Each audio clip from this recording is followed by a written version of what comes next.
Hello everyone, welcome to our global online course. Today our topic is about the importance of emotional intelligence for successful leaders in change process.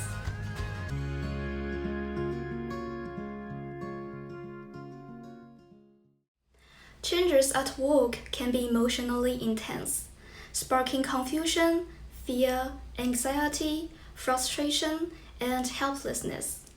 Experts have even said that the experience of going through change at work can mimic that of people who are suffering from grief over the loss of the loved one.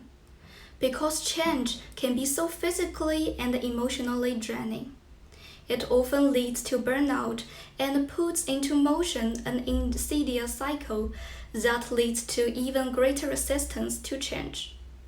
No one wants to be an obstacle to change, instinctively resisting any new initiatives or efforts. It is not good for you, your career, or your organization.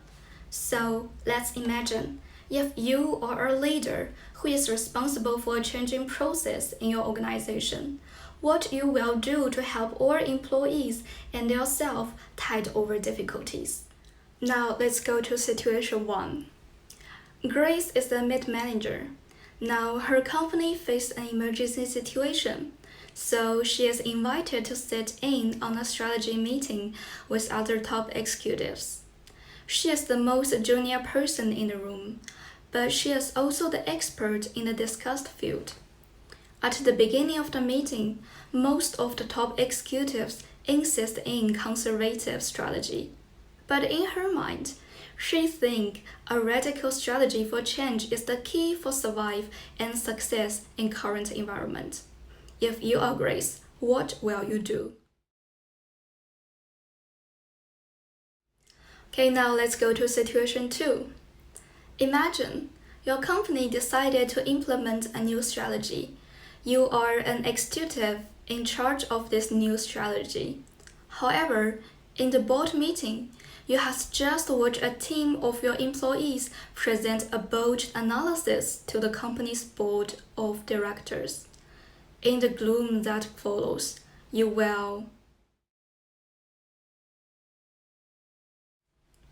Now let's move to situation 3. Two cosmetics company managers are frustrated that they had to wait 2 weeks to get sales results from people in the field. However, this low productivity may cause a decrease of competitive advantage. Manager A blamed the nosedive on circumstances outside his control. Manager B tracked down an automated phone system that would beep each of his salesmen at 5 p.m. every day. An automated message then prompts them to punch in their numbers, how many calls and sales they had made that day. So let's guess. Who can finally shorten the feedback time on sales result from weeks to hours?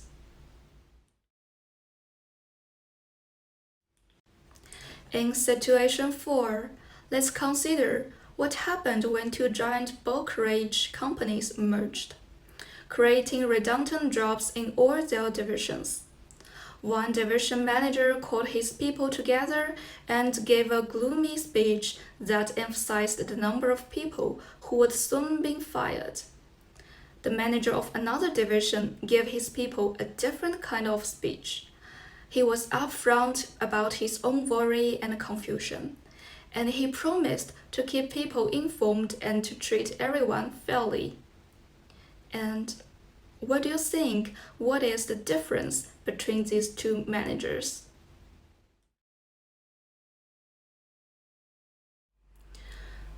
In situation 5, let's consider the case of an executive in the strategy department of a global corporation.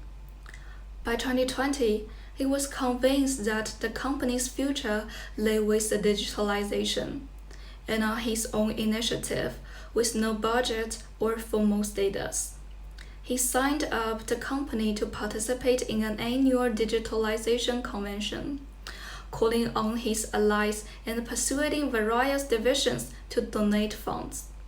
He recruited more than 50 people from a dozen different units to represent the company at the convention. Within a year of the conference, the executives team formed the basis for the company's first digitalization division, and he was formally put in charge of it. To get there, the executive has ignored conventional boundaries, forgoing and maintaining connections with people in every corner of the organization. What do you think? What helped these executives to achieve a successful leaders in this changing process?